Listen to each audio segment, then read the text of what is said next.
Hello, everyone.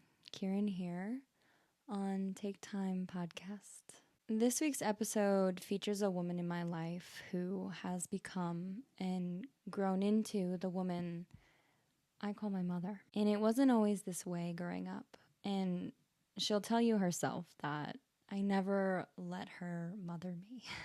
And I want to bring this up for those who might be listening and be inflated by the relationship that we perceivably have in this episode. But just know that we have this relationship because I made the choice and decision to allow it in my life. The mother-daughter bond can be complicated. I and my mother know that's how ours was. And I never want to candy coat anything for anyone. So know that years of internal work, separation, coming back to forcibly live with one another, growth, fighting, tears, both good and bad, and separation again made this one more loving.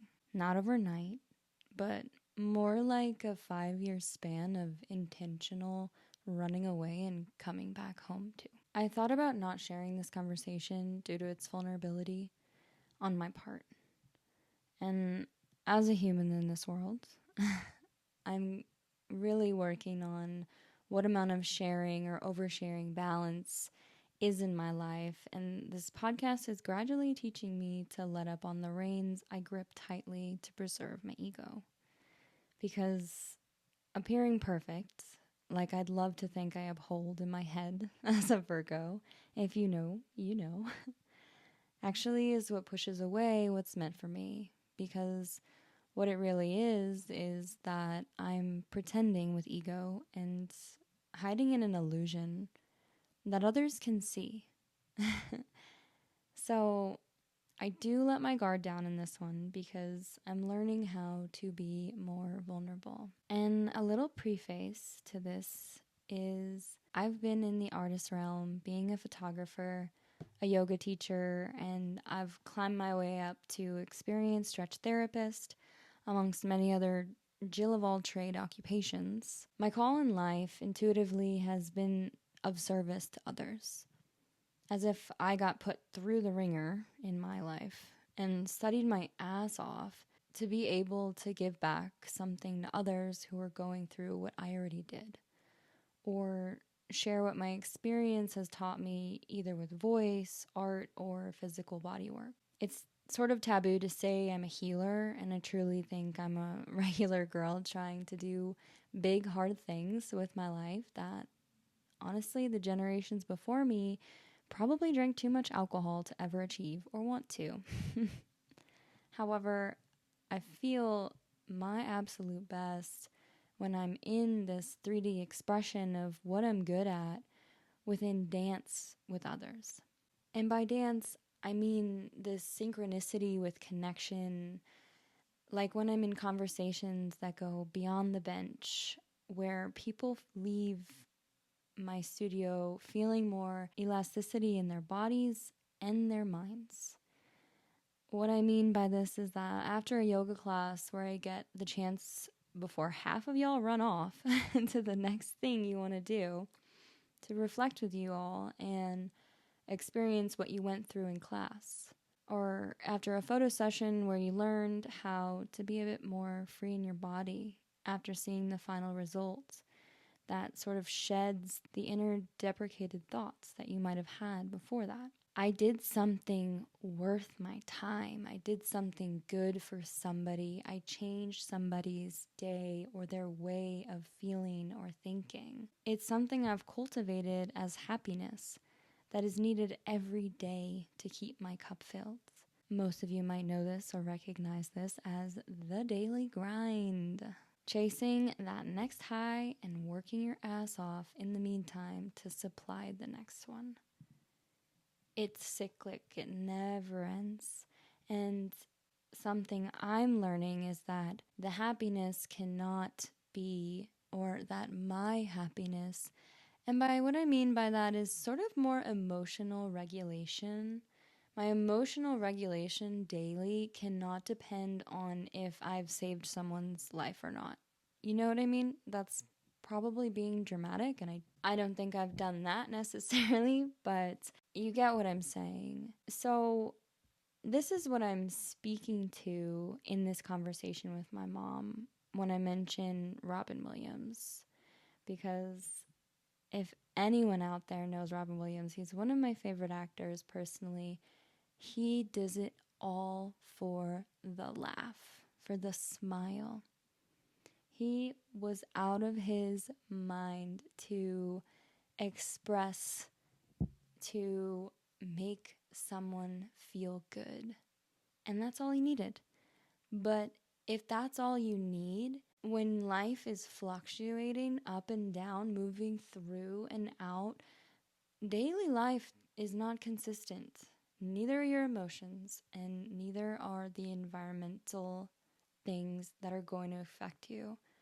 So if your sole happiness is reliant on the change you made in someone else, you are climbing up the down escalator and headed straight into fatigue and burnout, and honestly, just a darkness within yourself.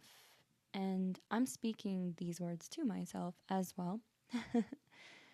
So that day, it was about a month ago or so, I was sort of in a bit of a lull of self-expression during this conversation and feeling a bit low energy because when the waves don't crash cyclically, the next high feels really far off. A lot of this has to do with accepting that life is unexpected and out of our hands, and to not get too low, but to enjoy the in-between when things pause.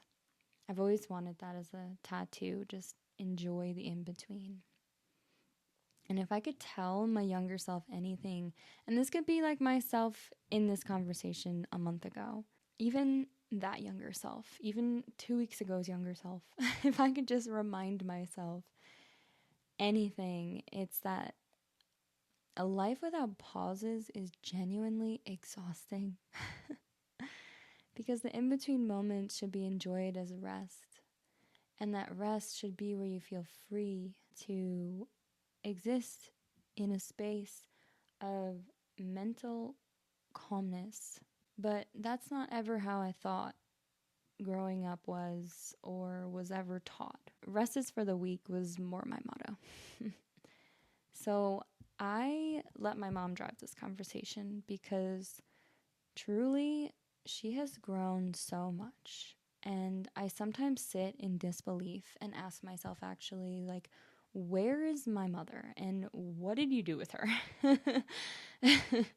But in those moments, I remember that just like I hope people have grace for me one day when my podcast is so much bigger and so much better, and these are like just the puppy dog stages, that my mother has come a long way from who I remember her to be as a little girl, when I was a little girl. And that is where a lot of the forgiveness I have comes from, because forgiveness is about you, not the other. And I speak about this in my forgiveness episode, if you want to go listen to that after. I also feel like it's a good time in my personal timeline for this episode and for me to reflect and listen to her words again, because I, in fact, just got back from New York 2 weeks ago, where every time I go back, a significant amount of time is usually passed, and I'm learning to process that and how relationships indeed do grow fonder with distance. Without romanticizing them or glorifying them, there's more to treasure when the time is limited with each other. And we should think like that for everyone we love in our lives, even if they are close by or down the road. You know, there's so many times I could have seen people more because they were down the road, but there's always the excuse of being busy, right? And life is, in truth, short. At least it feels that way in the grand scheme, because a lot of the times we forget about the in-between moments and we focus more on the highs or the low lows. And that's what we remember, because memory is fueled by adrenaline. Fun fact. So the space has allowed me to redevelop the relationships that I have with all of my family. And in a way, it puts me in the driver's seat of how I interact with them and how much involvement they have in my emotional world. So being able to listen to this conversation over with a fresh ear, more love from the past visit, and a less stressed out mental space that I have now, clearer. I don't see this recording from a place of feeling embarrassed that I felt that way. I did, but rather a place where it was helpful for me to be more quiet and less in my mind and allow myself to listen. I don't like to listen a lot of the time, so allow myself to listen to someone who I know also wants to reveal aspects of herself, but is too afraid to because of our past. That right there is potent. Also, sort of a funny update is I forgot my whole suitcase in New York somehow. Never done this before, but serious life learning lesson. And could be a whole other pod episode, so I haven't been able to record because pieces I've needed have been in a luggage across the country. I'm also doing this conversation without video stimulation. My apologies. But if I wait for me to look put together enough to record, there would be no podcast. So, we're going a little old school, guys. One form of stimulation, y'all. So, gather your ears and enjoy just listening. Please, if you love this podcast, rate, comment, interact, talk to me, and join in the community. And don't forget to share with someone who you also know in your life that needs to hear this, because I'm sure if this episode doesn't hit you directly in the heartstrings, maybe you know someone that it will. Lastly, I hope the words spoken to me by my mother feel like they're meant for you too. And no matter where you are or wherever you are on your own path to self-love, maybe healing a relationship with your own parents, or maybe the inability to actually heal that relationship in the physical, just know that these words you're listening to, you're here for a reason. You found this for a reason, and they're meant for everyone, and they're meant for you. So let's take a listen. I always knew that there was something else. There was something more. Something more. I didn't have the resources to put my hands on it, to understand it. I mean, I can see me right now, the night that you were born. I can see me. I can see me sitting in the room that I was in by myself, because the maternity ward at that time was very empty. Front room, watching the sunrise, holding you, and just knowing that there was more. I'll never forget it. I can see it. I see it. When Dalton was born, the maternity ward was full, like maxed out. It was crazy. Totally different. I don't know my purpose here. I don't know your purpose here. I don't know Dalton's purpose here. But I do know that each of us has a very specific and very special purpose here. And I guess sometimes it's not about what our actual purpose is here. How they always say, it's not the goal, it's the journey.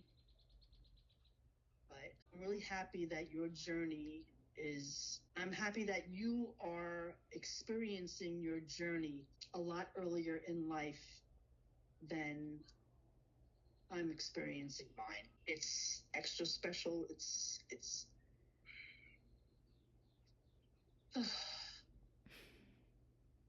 you have so many people whose lives that you're going to touch. It might be hard for you to see that right now, but yeah, that's what it's going to be.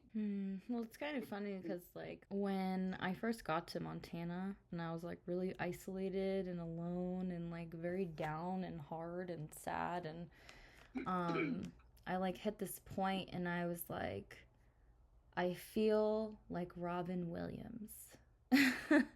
And I said that because I was feeling like if I didn't have, like, if I wasn't influencing or, like, making people happy, then I just was, like, unhappy with myself.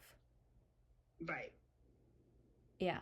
And I was, like, realizing this, like, great sadness of, like, disconnection with people and, like, feeling this reality that I know he went through of, like, if I'm not, like, for him it was like, you know, making people laugh and stuff, but it was like, if I'm not, like, helping people, then I feel useless and I don't feel, like, content. And, like, helping people could even just mean, like, having, like, a intense conversation with someone that goes somewhere that's deep and, like, you know, changes the direction of the day. And like, I really started to, like, feel that when I came out here. But it doesn't mean that I knew what the heck my purpose was, or, like, what I was doing and what of course, what I should be doing or whatnot. But you know, and look at Robbin Williams. Even though he touched so many lives, he was so depressed. yeah, and made people think. And that's literally how I felt. It was like looking for the next high. I think I wrote about it. I was like, it's like looking for the next high, but the high is like touching someone's soul. And until you do that again, or you have a moment that feels like that, the whole world feels bland and lifeless. And so do I. And it was so, like, real, so profound of a feeling when I came out here. You just have to take a breath or a few breaths and center with those breaths and just let it go and let everything else flow within you and through you. But I mean, even when Robbin Williams left this world, like I said, he touched so many lives. But I guess he didn't see it. I don't think you really do. Because it's like a invisible ladder. And also you're like, I'm just like such a humbleness to it that it doesn't feel like you impacted them that intensely or that greatly. And it's like, brush it off and look for the next one, sort of, or hope for another chance. And yeah, but sometimes the people whose lives you touch don't know how to express how you've touched their life. Yeah. They may not know how to express it to you or even to the world. They're just enjoying the fact that you did touch their life because you made them happier and wholer and more grounded and more centered. And sometimes they just need to keep that to themselves in order to keep that feeling going. You know, a lot of people don't feel the need to shout it to the world once they feel that. Because I think that once that they feel it, if they shout it to the world, they might feel like, oh, if I shout it to the world, then it's not going to be for me anymore, and I won't feel it anymore. You never really know how you touch other people's lives. And it's, I don't really want to say selfish, because it's not selfish really, but it might, that for lack of a better word right now, it might be selfish of you to think that to validate what you've done for them, they have to shout it to the world, you know? And I think that's a big part of Reiki, because not everybody who does Reiki feels everything. that the person's going through, and they don't always feel the healing that's going on, but you just have to realize and know that the healing is going on. The person may not say, oh, I didn't feel a thing, which is fine. You just have to know and believe that it is, because it is, and it's the same thing with, what you're talking about. You're touching people's lives even though you don't realize it or know it, and they're not validating it for you. Yeah, I mean, to a degree, for sure. Or I just, in the past, haven't had enough belief in myself to be like, wow, I've really changed this person's life, or did anything significant enough to change this person's life. I mean, I've I think doing the body work that I do and the stretch therapies and stuff has been like sort of the first more this realm realization of all of that, because it was something I could see changing, Yes. me and my see it to believe it. But exactly, that's what it is. That's what it's all about, Kieran. It's your seeing to believe. That's what it's all about. But yeah, it's definitely strange to have this sort of like doubt of yourself in like this process, because you don't realize the like value in what, or I should say, I don't realize the value I have to people. I just sort of brush it off as like couldn't have done that much for them or something, and I've always like sort of wanted to be that person that left that mark on people. That person, like when I wasn't in the room, people might talk about me in a way that was like, yeah, this one like really said something that was profound, or this one really did something for me or changed something for me, because I talk about people like that. I always wanted to kind of be that person for people, because I feel like when people remember you, that's like the biggest gift in the world. For someone to remember you in a way because they were so affected by your presence, like there's nothing like that. And yeah, I think the hard part about it is like, I don't really know unless people do say something or validate me, and it could be months later, but also, I never really know how to take a compliment either. So it's a weird feeling. I'm really sorry about that, Kieran. You get that from me. Not being able to take a compliment, and also the validation, because that comes from me. Because I've always felt the same way. I'm sorry. You don't have to apologize. It's just definitely a practice. It's not a innate thing, because to me, it's not that it goes in one ear and out the other. It's just it's like miscommunicated in between. And a compliment only lasts like in the seconds that it was said, and it doesn't stick to my bones after the fact. And I think that that's like where a lot of the confidence comes in, where it's hard, because I'm always relying on my own feedback in my mind to keep me feeling good, when if I can sit down and remember and feel the compliments and the things that I've done in my life that have positively impacted people, then I can exist honestly with a lot more peace. But instead, goes back to the Robbin Williams thing of chasing that high, chasing that, when can I help someone again?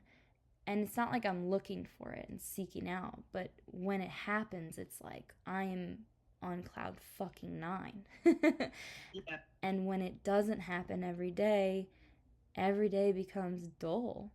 It becomes lifeless. It becomes just about me and this selfishness to myself in my own self sorrows, because I'm not doing anything worthy with the time here. And that's an incredible amount of responsibility to feel. And especially, I've been feeling that since I'm like 14. Well, that's the thing too. I need you to change, only because I am so much older now, and have lived my life for others, especially you and Dalton, who I have no problem with anything that I've done with you and Dalton. Well, a few things, but they're past, so I'm letting it go. Oh boy. Nobody's perfect, but I lived, before I had the two of you, I lived for your father.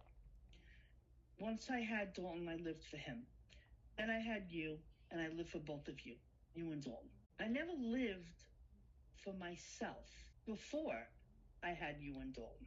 And that's something that, like everybody always says, you have to take care of yourself so that you can take care of others. Stop worrying so much about others and just take care of yourself. You will always have the care for others. But if you don't take ultimate care of yourself in all ways, you'll never have enough for others. And you will always think that you are not enough for yourself or others. I learned that the hard way, and I'm still trying to take care of myself. You must have passed that one down to me too, Ma. Yes, I did. Yes, I did, she says. Yes, so. I doubted it for a second, Kieran. And I do. That's why I always push you to follow your dreams and follow your heart. I mean, that wasn't just some out of the blue that I just wanted you to do. It was for you to become your own person and the person that you're supposed to be and are. I always push that. Follow your heart. Follow your heart. That's what's important. Follow your heart. And when you follow your heart, other people will come in. You won't have to be so nurturing with them because they will fall into your heart aura, so to speak. I'll say it to you now. Follow your heart. That is the biggest discerning and deciding factor in anything that you do.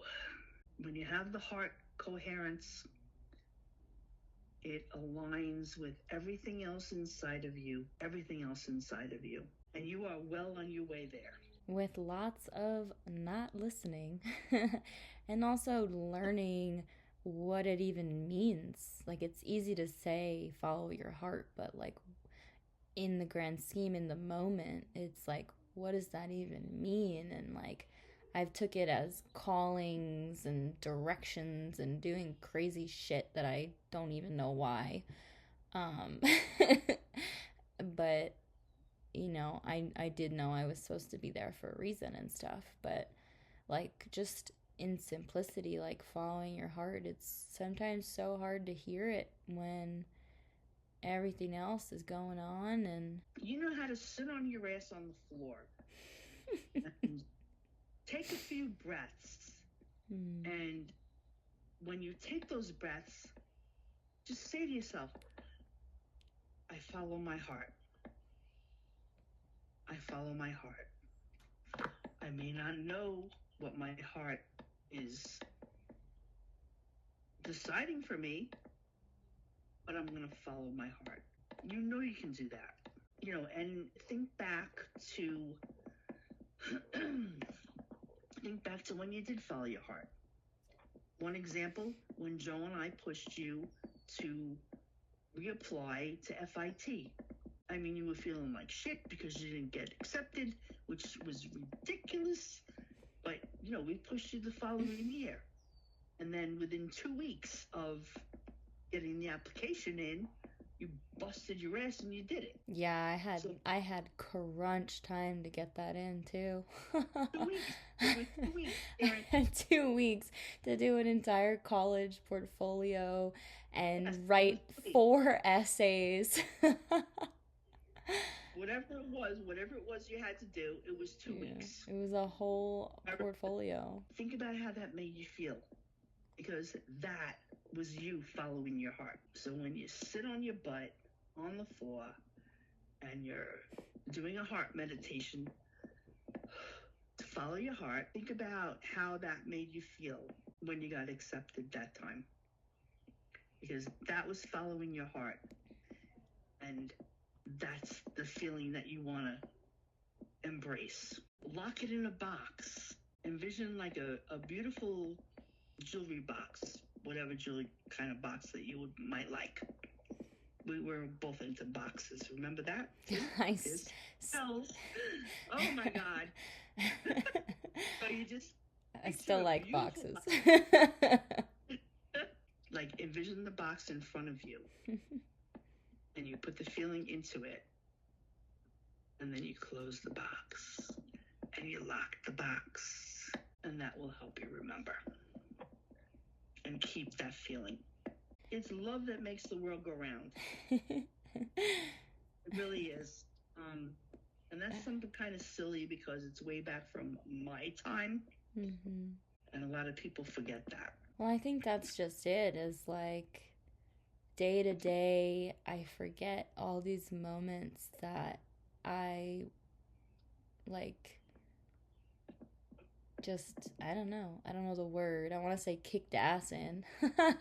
But yeah, no, we all do. Like day by day, you know, you forget those things and you don't think about it, and it just, I get so drab and down and like bleh, and like I almost like want to keep those moments happening because otherwise it doesn't feel like, I forget and I don't feel them anymore. And so it's like what you're saying of, you know, just remembering that I've done so many cool things in my life and they're still on a timeline and they're still happening whether I see them or not, right? Kind of goes back to that. You know, it's actually kind of funny because part of my senior thesis, I went to Vermont and I documented Quarry Hill, which was a existing commune from the 60s that was still open and like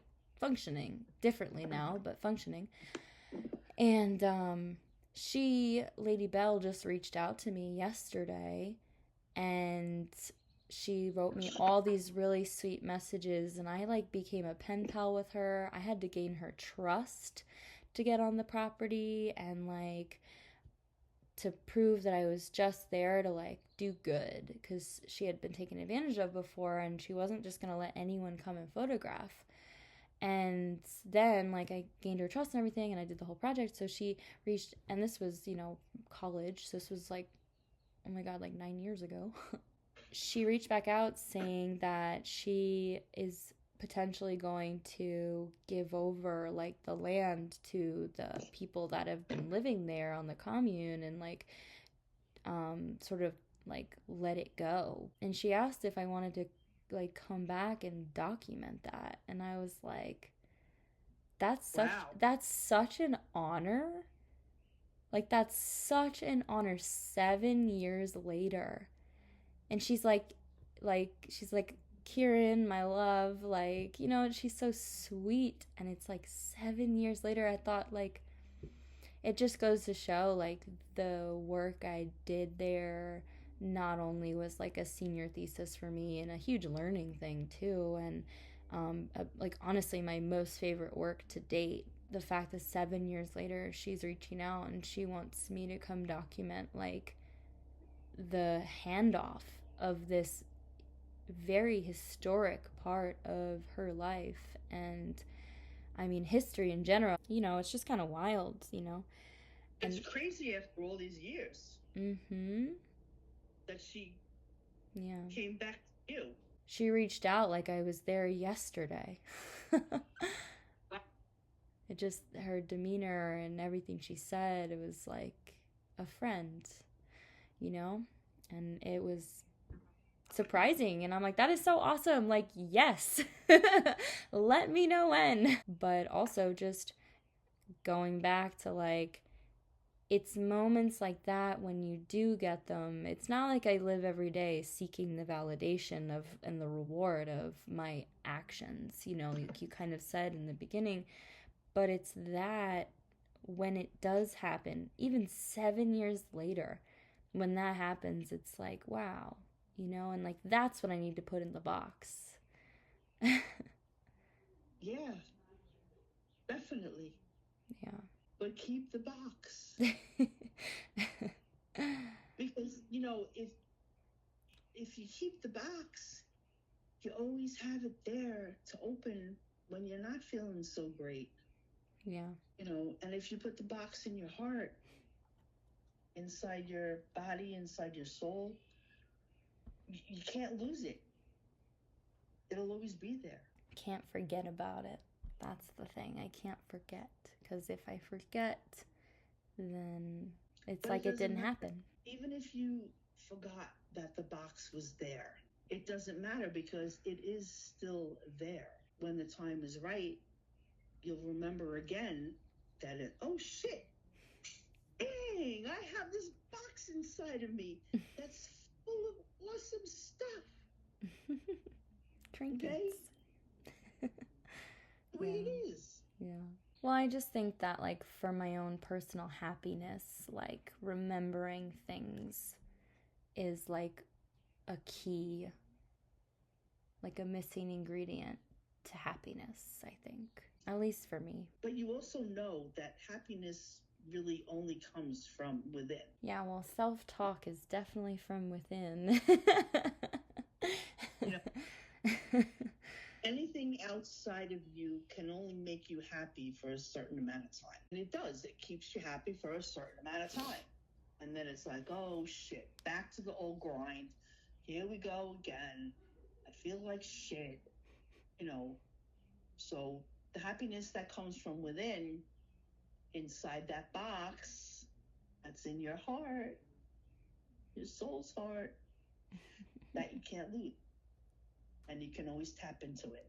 And you know that because you go within more than I do. You know how to go within. You know how to say, to hell with the outside world. I am going inside now and leaving the rest of the world behind, the outside world. You do that. Don't ever stop doing that because that's where you find your peace. That's where you find your serenity. And it definitely took learning yoga to understand that. Oh, yeah, definitely. Yoga's a big part of that. Any of those disciplines are. So, all right, listen, it's 10:30 here. I'm going to bed. I love you. I love you too. Thank you for the conversation. Mm-hmm.